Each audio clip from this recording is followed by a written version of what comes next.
Our adventure began with a strange light falling over my home island of Zinkenstill. I chased it to the impact site, where I found a blue-haired girl named Lyria and a knight, Catalina. The girl was shaken, and pretty soon I learned the reason why. She was on the run from Erste Empire soldiers. I knew an unfair fight when I saw one, so I stepped up to protect Lyria from those awful tyrants. Catalina and I fended them off well enough, but when their backs were in the corner, they released a fire-breathing hydra. It charged me, sending me flying into the tree line. Moments away from death, all I could think about was Dad. He'd been the one who trained me, and he'd done a great job, but...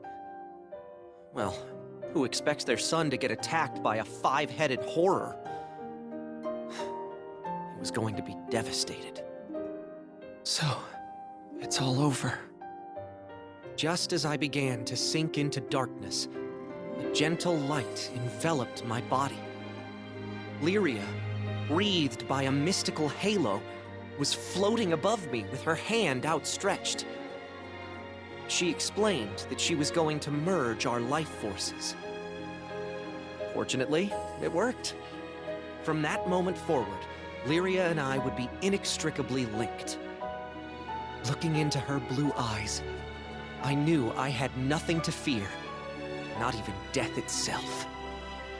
Two people, one life, a greater whole. Lyria had taken a huge risk to save me. Now, if one of us got hit with a fatal blow, it was curtains for both. And that thought awakened in me a desperate hunger for survival, for life. The next moment, Lyria and I felt this reverberation of power. The torrent of emotion rushing from me had awakened something. Darkness and flame swirled around us, coalescing into a massive dragon, Bahamut. With him on our side, we made short work of the Imperial Hydra. Now that their trump card had been blasted into oblivion, the Imperial Army had no choice but to run. Sometimes I wonder what would have happened if I hadn't chased that light. No Lyria, no lifelink, no adventure.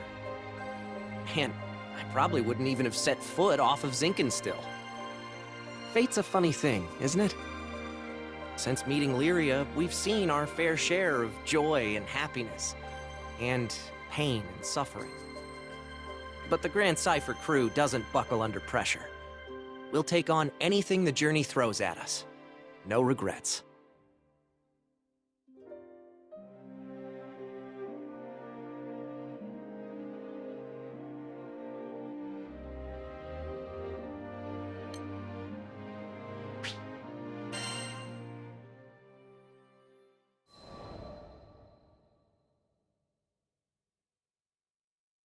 Now, where was I?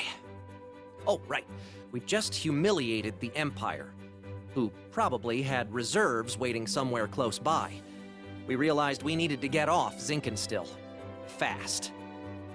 The Empire was not going to rest while Lyria was on the loose, and I figured that since we shared a life force now and all, it was in everyone's best interests if we stayed together.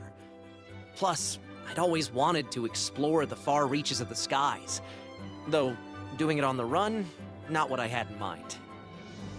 There was so much to think about, so much to decide.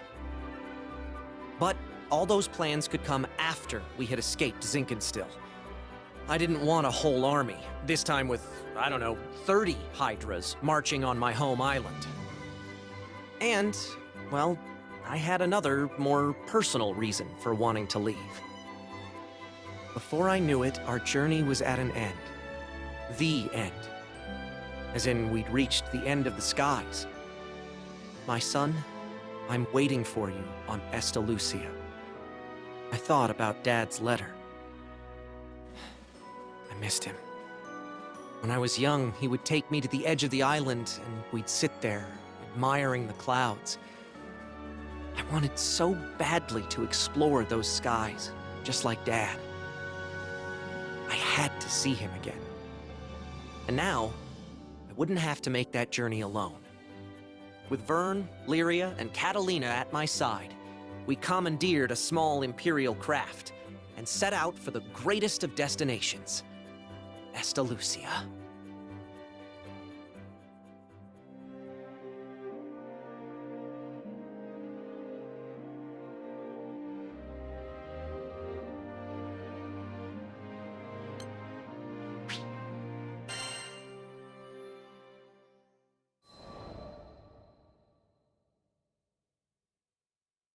From the moment we left Zinkenstill, our adventures were hectic, to say the least.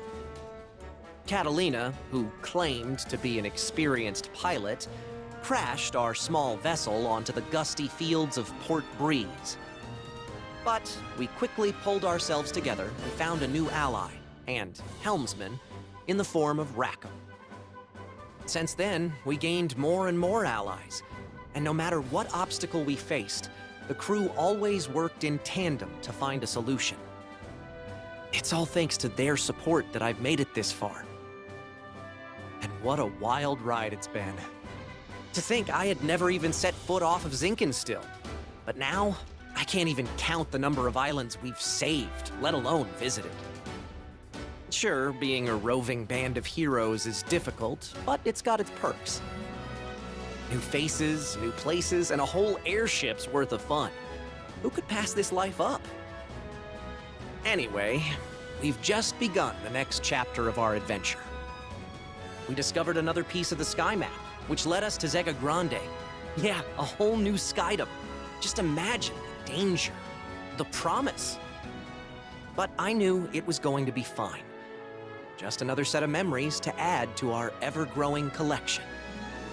I hope you're ready, Zega Grande, because here we come.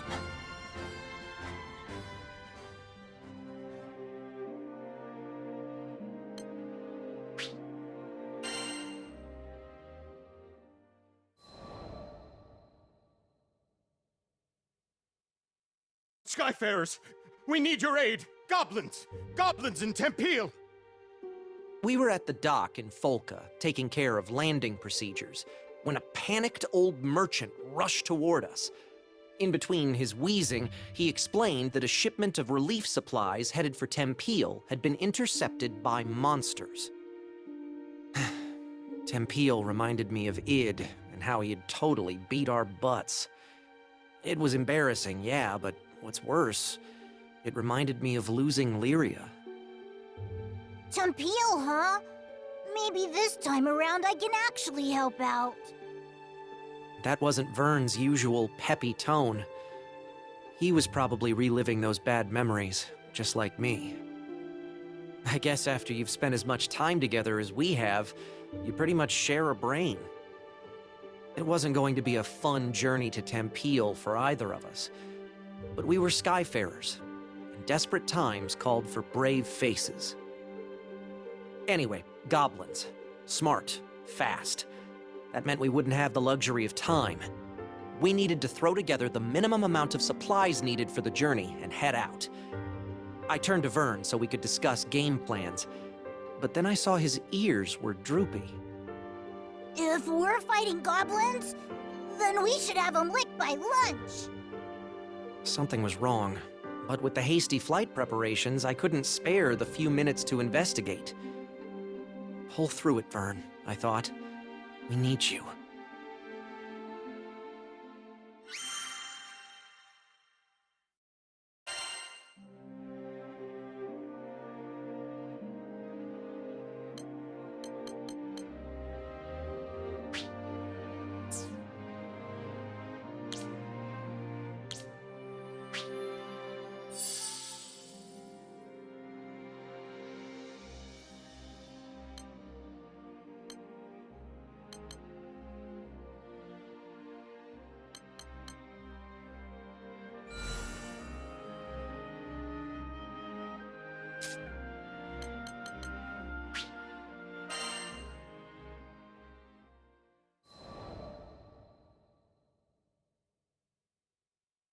You think you know the sky and wind, but then you come to a foreign land, where unfamiliar songs on the air beckon you toward the unknown.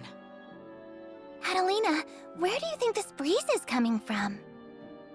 The wind rustled Lyria's hair affectionately as she spoke. From somewhere far, far away.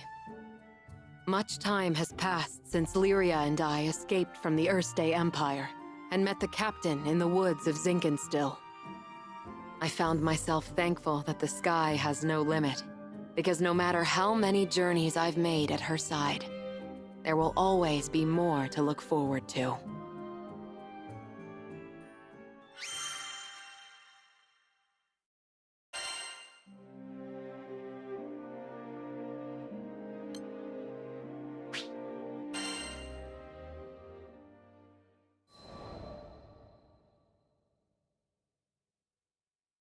Lyria and I first crossed paths when I was still a knight of Erste, and she a tool in the Empire's mad experiments on dark essence. So you're Lyria. I was appointed to stay by her side as both captor and guardian.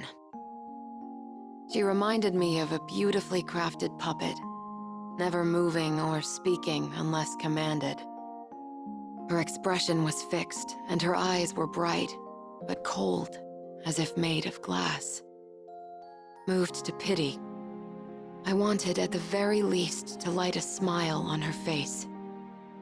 But I may as well have been talking to a doll. I couldn't find the part of her that was alive. It wasn't until many days had escaped us that I realized Lyria was a real girl with a feeling soul. She simply didn't know how to act like one. So, I taught her to laugh when she felt joy and cry when she felt sadness. Through books and reverie, I taught her to long for the outside world. And when colors on a page were no longer enough, I took her hand and led her to the roof of the military base. The illustrations Lyria had seen were lovely, but the sky now stretching above her was boundless and so luminous that it drew forth tears. And finally, her blue eyes shone, as if they were two patches of sky lit by a sun from within her. That sun melted my heart. There, with the open air as our witness, I made her a promise. Someday, we'll sail this endless world together. I swear it.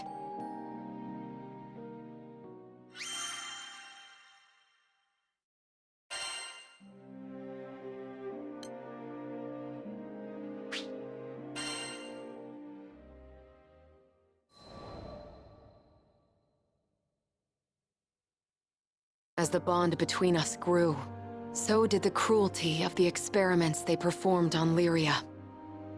Lyria doesn't belong here. No living creature does. The shining empire I served now became to me a place clouded by doubt. Day after day, a battle raged within me, between the knight loyal to her flag and the guardian who wanted to set a sad girl free. Then, one day, a memory of Lyria's response on the roof broke through like a clear ray of light. Really? You'll show me this endless world? I had made a vow. There was no more question where my allegiance lay. I took her hand once again, this time not to simply gaze at the sky, but to leap into it. And I did it for myself as much as I did it for her.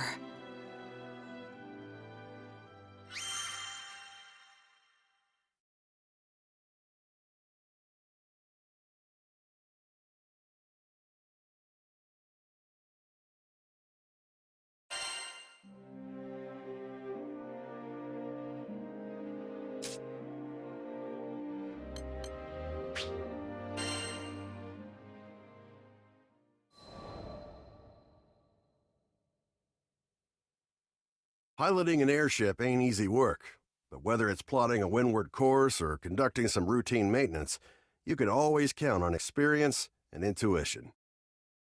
Ha! Just a little further! Finally, the Grand Cipher broke through the nebulous shadows and turbulent winds of the Grim Basin, and to greet us on the other end was our reward, the brilliant clear blue. It was a panoramic azure, dappled by silver-white clouds and gleaming from the light of a new day. Always an exhilarating sight to behold. And judging by the cries of celebration starting to spread across the deck, I took it my crewmates would agree. Damn, who'd have ever thought a young dreamer from Port Breeze would make it all the way out to these skies? The Grand Cipher and I, we'd gone through thick and thin together. It's a long story, but it all started on that fateful day I met the captain. I haven't looked back since. Right then, landing maintenance. Fuel stores, full. Engine, all clear.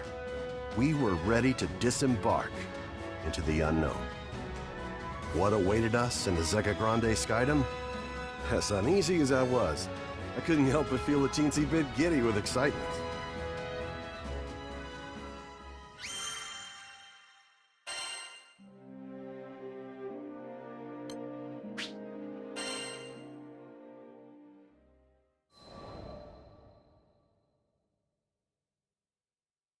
Ah, the Grand Cipher. Ever since I found her abandoned behind a cliff, it was love at first sight. I was just a kid, but I had lofty dreams of repairing that ramshackle airship and taking her to the skies. Back then, I didn't know the difference between a porthole and port side, but I was determined. I dove into books bigger than my head, and I learned basic airship repair, helmsmanship, the whole kit and caboodle. After a ton of elbow grease, the day had come. The Grand Cipher was finally ready for a test flight. I still remember how my hands trembled as I grabbed the rudder. And wouldn't you know it, she actually lifted off the ground for me. Nothing quite like watching your first love take to the skies, is there? But before I could take it all in, my dreams came crashing down. I mean, literally, the Grand Cipher sunk like a damn meteor. 100 different things could have caused it, but that didn't matter. Years of work went kaput in the blink of an eye. Betrayed by the very skies I longed for, I was crushed. Looking back now, it sounds stupid, I know, but it really felt like I had nothing to live for. I put all my hopes into that hunk of scrap. Laugh if you want, but some pits are too deep to crawl out of, especially when you look up for freedom and all you see is the expansive crystal blue of your tormentor. Don't worry, my pity party wouldn't last for too much longer. You see, my dreams had crashed like a meteor. But ironically enough, it was the meteoric rise of the Erste Empire that would bring the captain into my life. Salvation was on the horizon.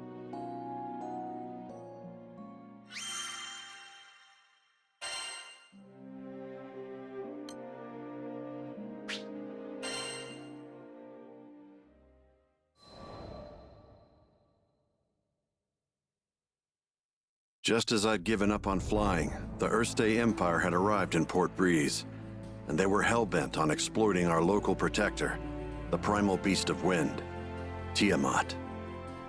Their twisted machinations caused her to go on a rampage. Port Breeze was in peril. Fortunately, we had an ace up our sleeve, Lyria. Thing is, Lyria needed to get close to Tiamat, which meant we had to go up, and to go up, we needed to fly. Thought I'd already closed that chapter of my life when the skies betrayed me, but lives were on the line. Quick, get on the Grand Cipher! I don't know what got into me. She fell once before. Hell, I knew she might fall again. Nothing like a healthy fear of death to keep you grounded, eh? But the people of Port Breeze and my new crewmates had entrusted their fates to my piloting skills. My own fear was insignificant. All I needed to do was trust myself too. It's a damn shame it took me this long. But I'm back now, and ready to face the skies if you'll have me. As the Grand Cipher's engine purred to life, I knew I would no longer be encumbered by fear. I gripped the mast with pride as I set our course directly above to the rampaging Tiamat. Lyria quelled the primal beast, and catastrophe had been averted. Not to mention, I could finally dream again. Ever since that day, I've been the helmsman for the Grand Cipher and its crew.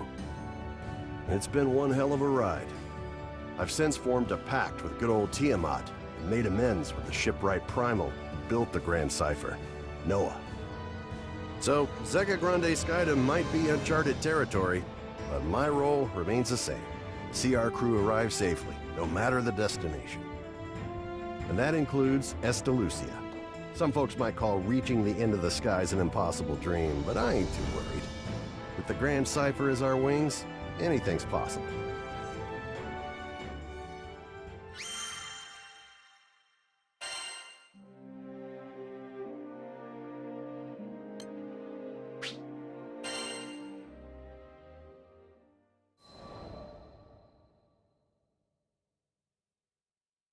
Call it a side effect of being a helmsman, but my ears tend to laser in on any talk of airships. Then again, damn near anybody could have heard this guy shouting. No! No! You can't do this! She's still skyworthy! She can still fly! The distraught man was making a scene outside. 3 seemingly unfazed onlookers surrounded him. Between all the belly aching, I pieced together the man's story. He was an engineer, was upset that an airship called the Nautilus was set to be decommissioned. His 3 friends, meanwhile, were telling him to see reason that an old ship like that would be more useful as scrap. Reminded me of the Port Breeze days, back when my own dreams seemed like unscalable walls. The 3 onlookers were a young helmsman, a young mechanic, and an older merchant. They presented a unified front against the engineer, countering each of his arguments threefold whenever he opened his mouth to protest. As much as I wanted to help the guy, the trio were speaking the truth. Repairing the damn thing would cost buckets of rupees, and you can't fix an airship on gumption alone. Trust me, I've tried. Them's the breaks, kid. I turned to leave. None of my business, right? But dumb old me, I had to pause as my ears caught what he said next. We made a pact, didn't we? Don't you remember? The Nautilus. You promised that we would take her to the skies. He could barely hold it together. You could hear it in his voice, the desperation as he clung to a quickly fading dream. It was a feeling all too familiar to me.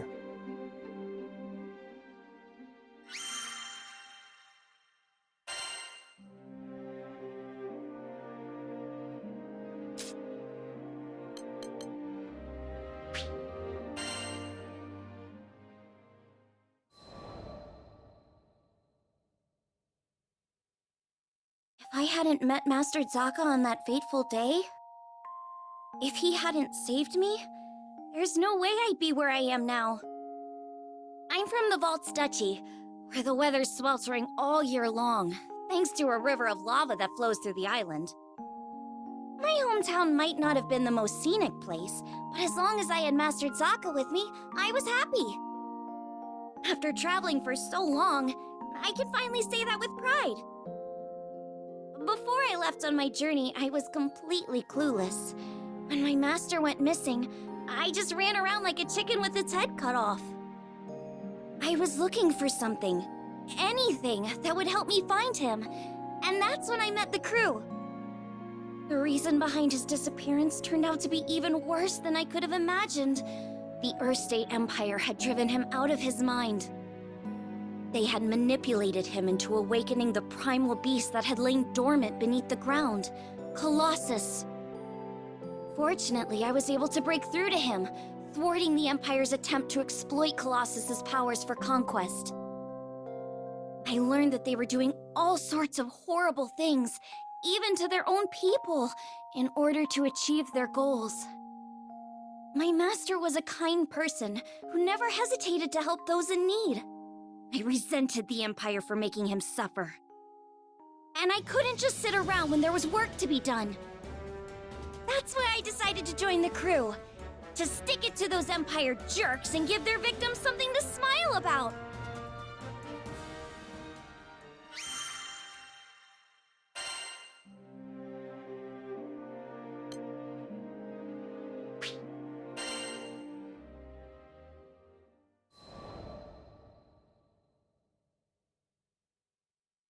A few years before I met the crew, I lost my parents to an epidemic.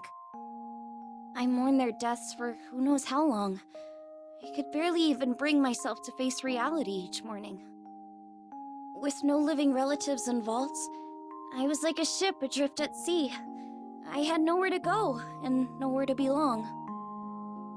Until one day, my master reached out his hand to me. I was so depressed I just kept staring at the ground. But that gentle smile never left his face as he asked me, "Why do you look so sad?" There was something in his voice that made me look up. When I did, a beautiful bouquet of flowers appeared in his hand, seemingly out of thin air. I had no idea how he'd done it, but I knew it must have been some kind of parlor trick. But he insisted it was magic. What a goofball, right? Saying that when he can use real magic. But it was just the magic I needed at that moment. Beautiful and kind. He went on to show me all kinds of incredible spells, the likes of which I'd never seen before. Watching him made me smile at a time when I thought I'd forgotten how. My master would always say that magic exists to make people happy. Something about that spoke to me. It made me want to become a mage just like him. So I signed myself up as his disciple, begging him to teach me magic. I'll never forget how happy I was when he told me I had talent. After all, if he was right, that meant I had the potential to make people smile too.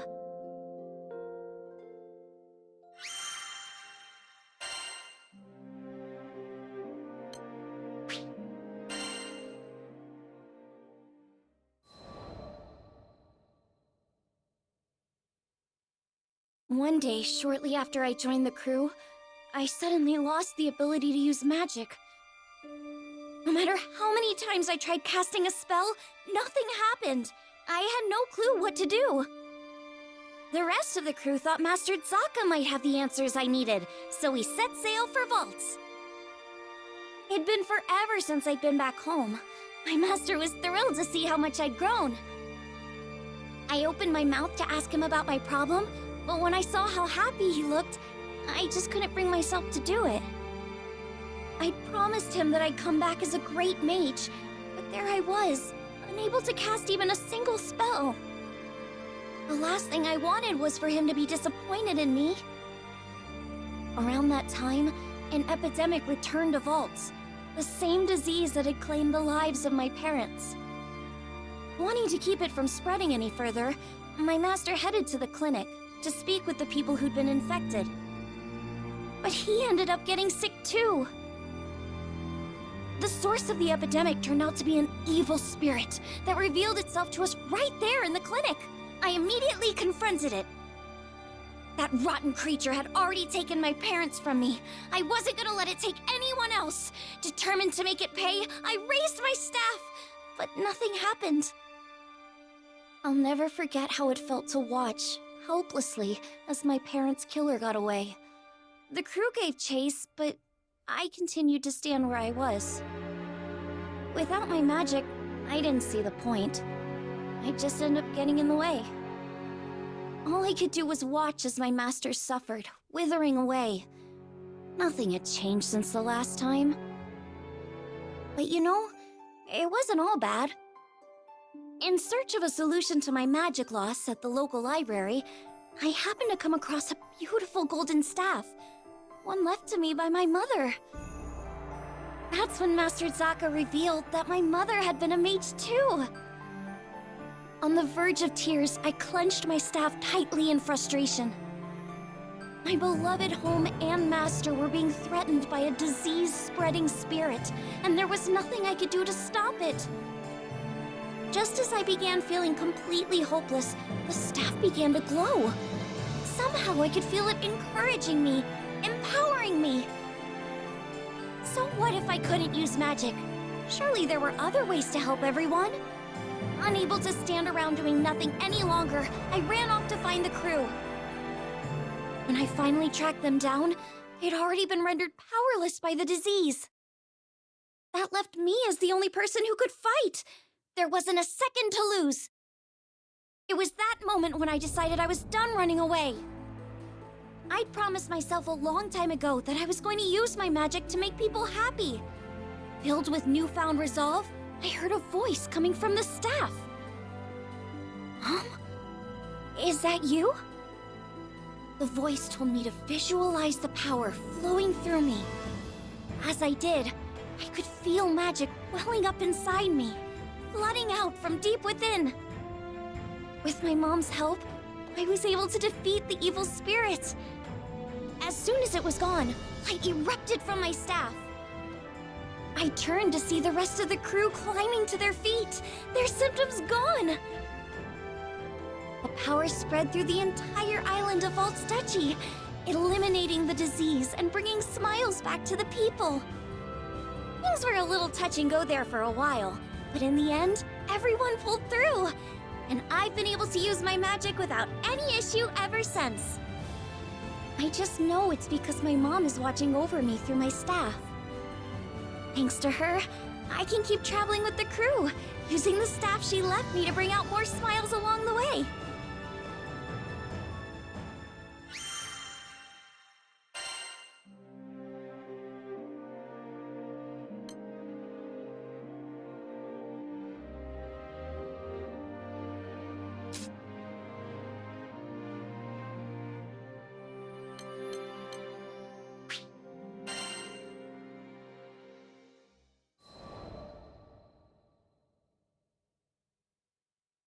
I once gave up being a skyfarer. Also, I could take up arms to protect my home island, Auguste.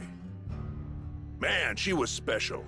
You see, there aren't too many places in Fana Grande with oceans, much less ones as gorgeous and pristine as Auguste's. And I'd be damned if I stood by as the Erste Empire sullied its waters with the byproducts of their weapons research. It goes without saying that I enlisted. Good thing, too, because it was in the midst of the ensuing war that I met the Grand Cipher crew. They helped us, the local mercenaries, I mean, take a stand against those Imperial punks. It wasn't a picnic, but we weren't gonna go down without a fight. In the end, the war wasn't decided by either side, but by the patron deity of the land, Leviathan, who damn near drowned Auguste in a fit of rage. Anybody's troubles would have seemed small compared to a battle like that, huh? Well, not long after, as if irony was waiting to bite me on the ass, my estranged daughter showed up out of the blue. I know what you're thinking. What kind of parent wouldn't rejoice at seeing their child again? But it's complicated, and it's all my fault. Man, the way Apollonia looked at me, like a wolf staring down her bunny-eared breakfast. I couldn't face her. But this crew, there was something about their vitality, you know? Here were these young'uns standing against impossible odds and coming out stronger for it. Maybe if this old man took good notes, he could eventually have an honest conversation with his own baby girl. So, I asked to join the crew and took up a life of skyfaring once again. The next time my daughter and I met, I wouldn't let fear and regret keep me from moving forward.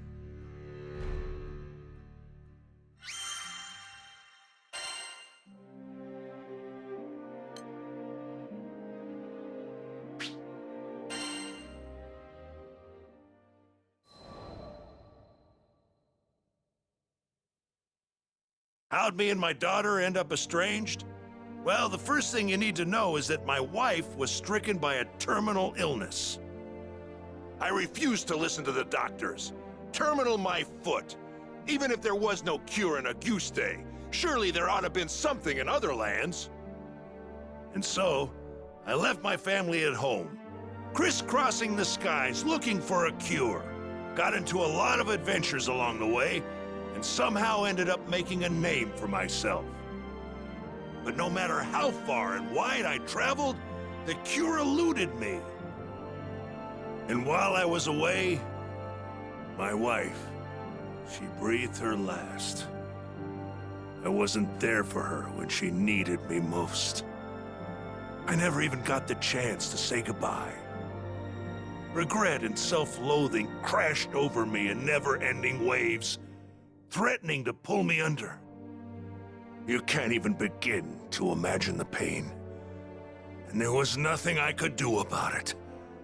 It was all my fault.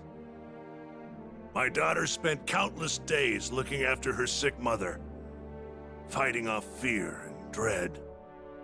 It's not hard to imagine why she hates me. She must have asked herself time and again, why was her father gallivanting across the skies while his family suffered? By the time I finally came home, she was long gone. There were no other relatives to turn to. The only family she'd known was no more. All I could do was stand dazed and helpless in the cold, empty shell of the home we'd made.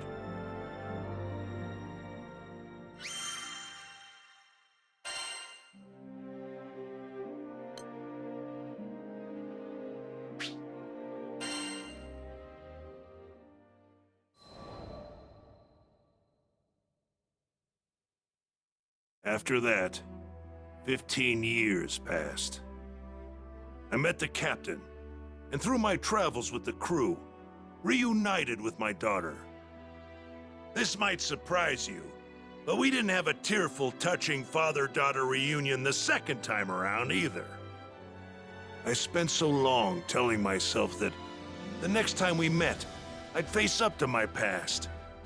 But when the moment came, I froze. What could I possibly say or do for her as a father after all this time? Any courage I'd mustered withered in the face of her scorn, and I was left standing there, feeling like an old bastard. Sometime after this heartwarming reunion, I bonded with Leviathan, and through our link, saw glimpses of what lay in my daughter's heart. I thought I had escaped all those painful memories, but here they were. In that world created by the pact with Leviathan, my wife was still alive. I saw how things might have been if I had done things differently. Of course, I knew none of this was real. But I would rather stay in a world of memory than live in a cold, lonely reality without her. But she wasn't having any of that. She said I couldn't sacrifice my future to dwell in the past. She made me promise to fix things between myself and our daughter. Said she'd boot me out of the ocean if I came back without completing my task. Her words finally gave me the push I needed to face my past and start on the path to a brighter future. They gave me the strength to fight for my daughter in her hour of need. I'd like to think that I finally did something fatherly, if only just the once. Of course, I don't expect our relationship to be mended with one conversation or act of bravery. But little by little, I think we're getting there.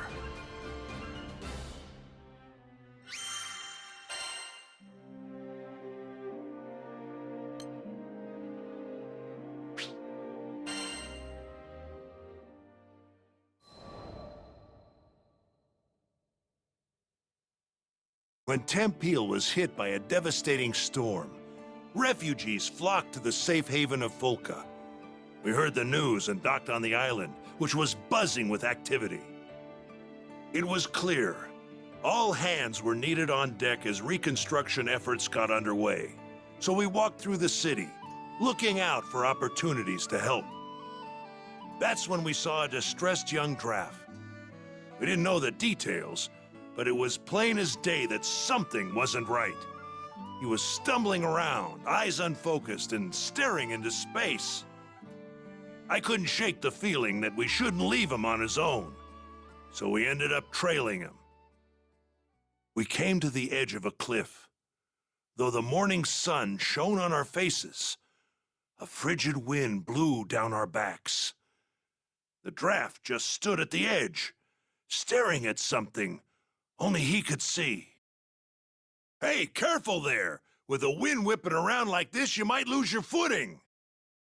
The draft whirled around, taken off guard. After a while, he looked away, shrugging. Thanks for your concern. You look like you've got something on your mind. If you want a friendly ear, you've got 'em here. I guess I do. He smiled, though the expression didn't reach his eyes. The draft introduced himself as Karzeda. Back in Tempeal, he was a jeweler's apprentice. My childhood friend was caught up in that storm. I was in love with her.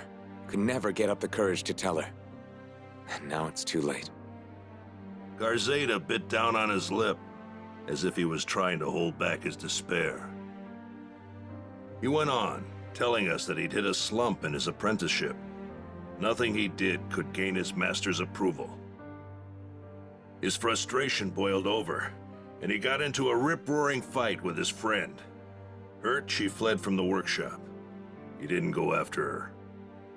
I wish I had, because that's the day the storm came. Karzeda's face twisted in agony.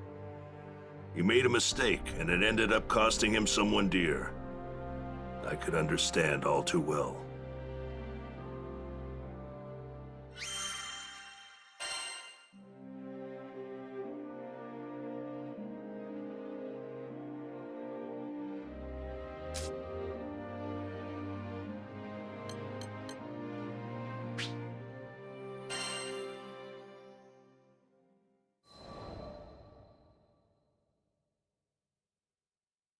Zega Grande, the Forgotten Skydom. As I gazed into its perennial blue, I reflected on my last time here, during my travels with him. My memories of this place were distant, yet unforgettable. Have you been here before, Rosetta? Hmm? Perhaps I have. Who can say? Eventually, I'll share my tales of the captain's father and our journey together. When the time is ripe, of course. But first, I would need to sort through my own emotions. It was here in these skies that we would eventually part. I know. In the eyes of eternity, our time together lasted no longer than a blink. Yet his impact on me felt nothing short of eternal. Indeed, it wasn't nostalgia that I felt upon revisiting these skies. Rather, it was the significance of this place and all that transpired here that weighed heavily upon my heart.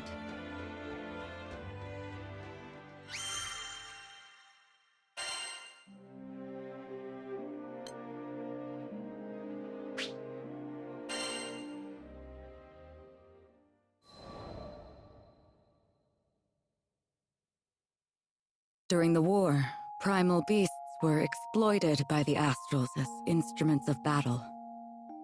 Withered and faded, one primal would eventually drift to Lumacier Archipelago, making a home for herself. Over time, she grew accustomed to the comforts of its forests and the serenity they offered. It was a far cry from the brutalities of war. Centuries would pass until a young man stumbled upon her domain, forever altering the course of her life. She engaged him in a vicious battle, but was ultimately humbled in defeat. Accepting her fate, she resigned herself to death. However, the man would sheath his blade and, to her surprise, asked if she would join him on a journey across the skies. A primal beast was supposedly no more than an astral weapon. Beings born to be controlled, manipulated, and ill-used since time immemorial. She had never entertained the idea of something more. In fact, she hardly had a name for herself. Well, she did have a moniker, but it was a meaningless one, whose sole purpose was to identify her as a weapon. Perhaps out of pity, perhaps out of kindness, the man bestowed upon her a new name. It was from that moment she would truly blossom. Rosetta. It was his gift to her, one she would treasure and love for eternity.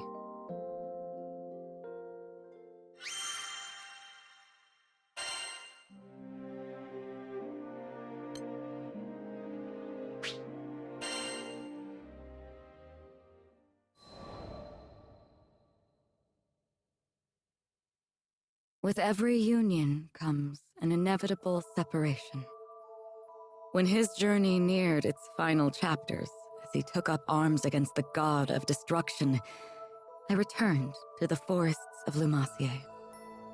After my return to the archipelago, I briefly longed for his companionship, but the flora and fauna kept me company. Decades came and went, and one day I would encounter yet another young visitor to the island. There was no mistaking it. This was his offspring. I realized at that very moment the time had come. He had entrusted this child to me from the ends of the skies. My heart swelled, but I concealed my excitement, flashing naught but a smile at the young captain. I would join the up-and-coming Skyfarer's crew on the Grand Cipher for another journey across the skies, this time as a bystander. During their travels, they would experience joys and triumphs, alongside loss and hardship. I continued to observe from afar, doing my best to obscure my true intentions. My roots were well planted in the past. Knowing what I knew, would I be able to act as a part of their crew in earnest? Before long, my ambivalence would come to a head. My convictions had begun to waver. Was this the right approach? Of course, I was conscious of reality. I knew their journey wouldn't be easy. They would have to face the harsh life the skies had in store for them. And with our foes only becoming more and more cumbersome even for myself, could I possibly protect them? My presence on the Grand Cipher was inconsequential, and at worst, a hindrance to the crew. I thought if I weren't here, the captain, EO, the entire crew would handle themselves just fine. Perhaps the time had come to retire to the forests once more. But as I was preparing to leave, EO grabbed my hand so sweetly, so innocently, and said she needed me to stay. I couldn't bring myself to abandon her. I would be the bystander no longer. Everyone in the crew had a role to play, and I would be the exception no more. Finally, I found my purpose.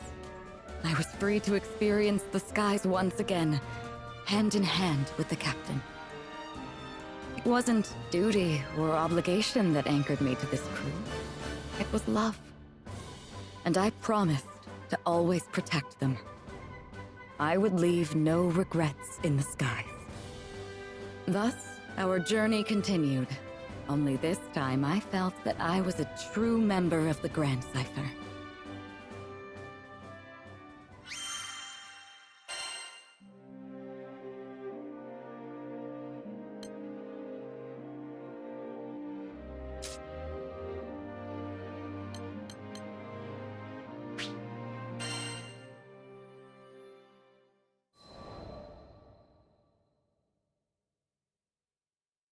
I trusted only my fists.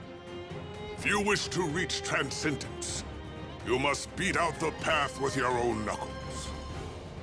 Which is why when my fists began to tremble in anticipation, I listened. It was as if they whispered, "A terrible future awaits these skies. Fail to act, an unprecedented calamity will befall you." How could they know? Truth, they knew more than most scholars, having experienced the rigors of fundamental aesthetic practice. I tempered them relentlessly, so they could foretell which timeline would lead them to the most strength. But you may ask, how far can one go with omnipotent fists? A foolish question. Only cowards measure progress in distance, in achievement. Blood boils through these fingers. That is all I need to know.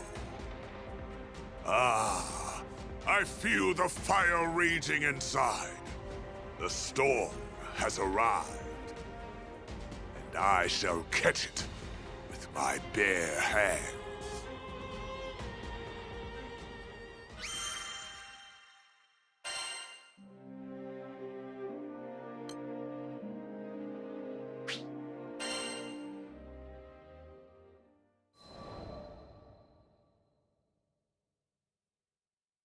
Divinity above, I wish you no ill will, but your defeat shall be evidence of my life's work.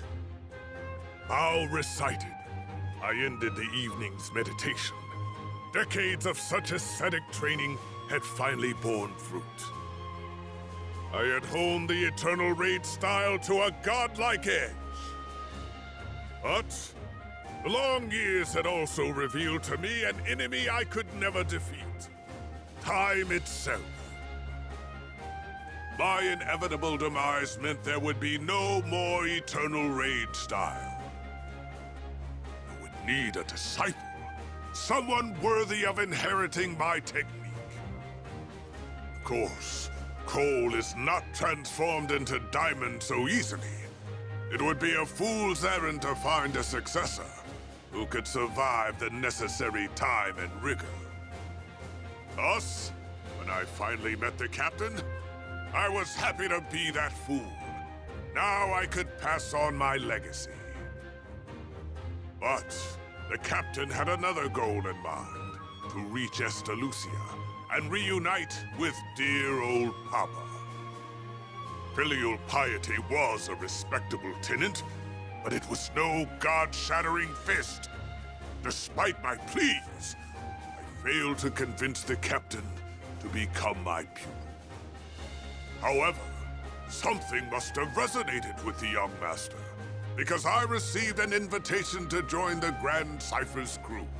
If I could not produce a scion of eternal rage, at least I would gain new allies. Walking aboard the airship, my fists buzzed. Ah! So there would be something more to this meeting after all. Worthy Captain, I choose to fight by your side for the glory of the crew, for the glory of reaching Estalucia.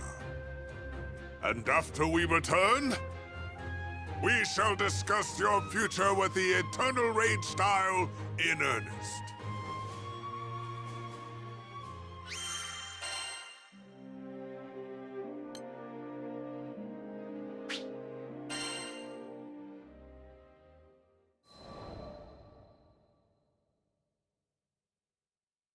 You heard all the stories about the old man, right? I could hardly believe my ears. Ripping the Grim Basin apart with a single punch? Joining a war just so he could spar? And defeating both sides? Knocking over a whole mountain just from turning in his sleep? I call BS. And just like crap, there was probably a kernel of truth in there somewhere, but come on, who believes this stuff? Turns out, idiots like me. See, I've actually witnessed Gondagoza smash a meteor into space dust. You think people will catch on to that story, too? Of course they will. Why else do people go to the pub? Man's favorite pastime is recounting tales of people braver than themselves. But it's so hard to believe, and I saw him do the damn thing. So, yep, though the old master's legends were numerous, and honestly downright ridiculous, they were also the truth. What's crazier, Gonda would never toot his own horn. After crushing a dragon with a sneeze or what have you, he'd just say, "Ah." Yep, actions speak louder than words. That's a real man's man for you. You gotta admire that. What I would give for his rippling biceps, though. Looking back now, none of us could have known. There, in the Zeka Grande Skydom, Gondagoza was about to use those rippling biceps to start a whole brand new mythos.